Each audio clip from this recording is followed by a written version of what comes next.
This is one of those secret ways to store data in a single cell.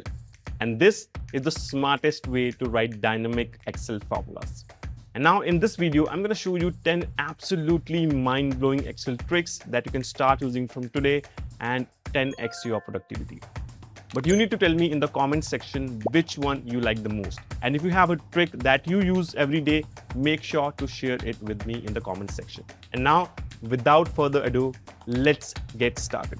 Here I have this data, employee data, and with every employee name, I have few details that are saved in every single name of employee. So let me show you how we can do that. Let me just delete everything.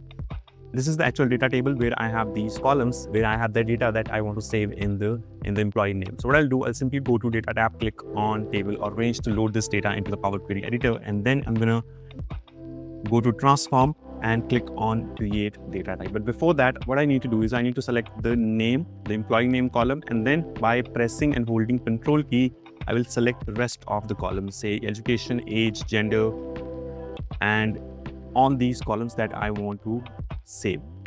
So I'll go to transform tab, click on create data type, and then I am going to specify the columns here. So I'll click on advanced first, and I need to give a name also. So I'll say employee data, and here it asks me which column I want to show for data. So I'm going to select the name, and then I have these columns. After name, I have these columns which I have already selected while opening this option. So I'm going to click OK, and now all these details are stored in the employee name. When I click on it, you can see in the preview section, I have all the details, name, education, and all the other columns. The last thing here is to move this particular column at the start of the data table. So I'll drop it here, and now my data is ready. Let me just go to home tab, click on close and load. And this is the new data table where I have employee data column, and every single entry stores the data that we have selected from the other columns. Now, if you look at this data here, I'm using this function, but my reference is not a normal or traditional reference. Now, why I'm doing this and how to do this, let me show you in just 1 minute. Now, to add a total row here, I can simply use this keyboard shortcut Alt equals, and it will add a sum function here for all the values which are above. But there is one big problem. And the problem is when I add one more row, this formula will not include that row here. It will not add that cell in the reference. It will not extend the range. Now, to solve this problem, I'm going to create a dynamic reference here. So what I'll do, I'll simply go to my formulas tab, click on name manager, and from there, I'm going to click on new, and then I'm going to say the name, last cell. You can use any name. And in the reference to, I'm going to use a simple reference. Simple reference is exclamation sign and then B8. The B8 is basically the last cell, the previous cell from the cell B9, because my active cell is B9 and the previous cell here is B8. So I'll say click OK and come back. And now if I say last cell, hit enter, it still shows me the same total. But as soon as I add this total here, let's say if I add $2,200, the total is now updated. So basically when I say last cell here, it refers to the exact previous cell from the cell where I'm entering this particular name range. So if I enter my own name here, it shows me my name. And if I enter a value here, a numeric value or amount, it shows me that value. Here, if I use XLOOKUP and try to get the stock value, I use product name as a lookup value, and then this is the lookup array, and then this is the stock value column as a return array. Now, if I want to have stock, the count of stock, I need to write XLOOKUP again, but I can do it with a single formula. So what I'll do, I'll write XLOOKUP again, use this as a lookup value. And in the lookup array, again, I'm going to say product name column. But here is the difference. So instead of selecting stock value column, I will also include the stock column where I have the quantity. Now I have two columns here, B and C. The range starts from B2 to C11. And now when I close my function, hit enter, I get the two results, the stock value as well as stock. So that's how dynamic array works in Excel. Now, in the last example, we have used XLOOKUP, but there is one big problem with XLOOKUP. Now, if I enter XLOOKUP here and use electronics as my lookup value and go to the category column, specify it as lookup array, and then product column or even the amount column as my return array, close my function, hit enter, I get only one entry in return. But there are more than one entries for electronics here in this data. Now, in this case, I can use the filter function as a lookup function. But filter function is not a lookup function, but is a filtration function. But when I enter filter function here and specify my array here, and then I say from this column, the category column, I'm using this condition to test this particular value, which is my category that I want to use to get all the entries, and close my function, I get data for electronics, entire data for electronics, where I have this category with product and amount. So this is one of my favorite tricks from this list. I have these two tables and I want to build pivot table from these two tables, but without combining them. So for this, I'm going to use Power Pivot. So first of all, I'll convert my tables into an Excel table. So I'll use this keyboard shortcut Control T, click OK, and the same thing for the second table.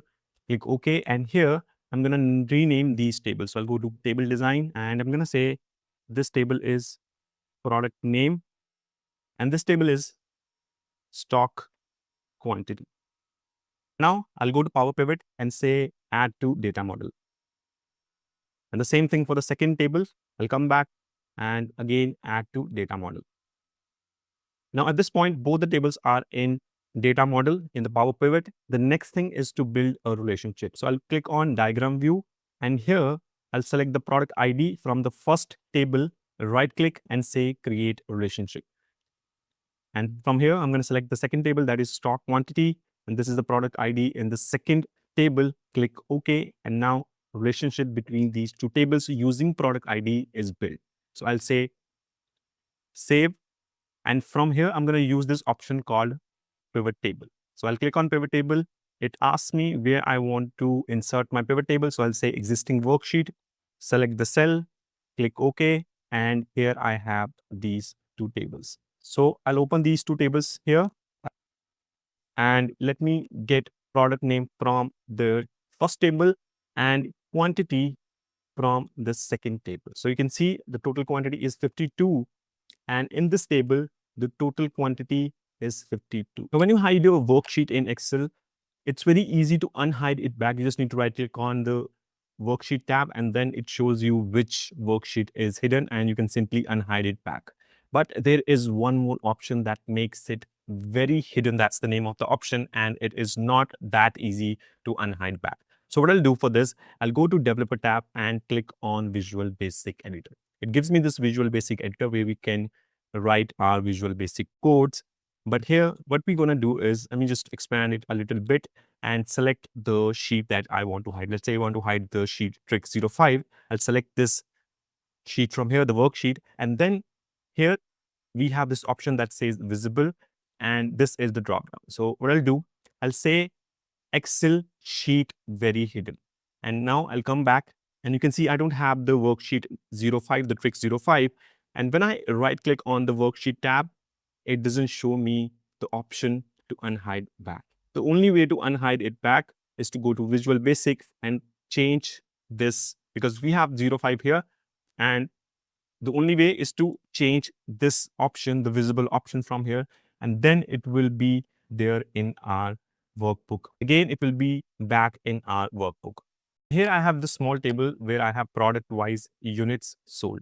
And now I got a new email from my boss where I have a few more quantities or units sold for every product. Now here, instead of using a sum function to add this quantity 8 for the laptop into this quantity 1379, I'm going to use pay special for that. Yes, there is an option in pay special that you can use for calculations.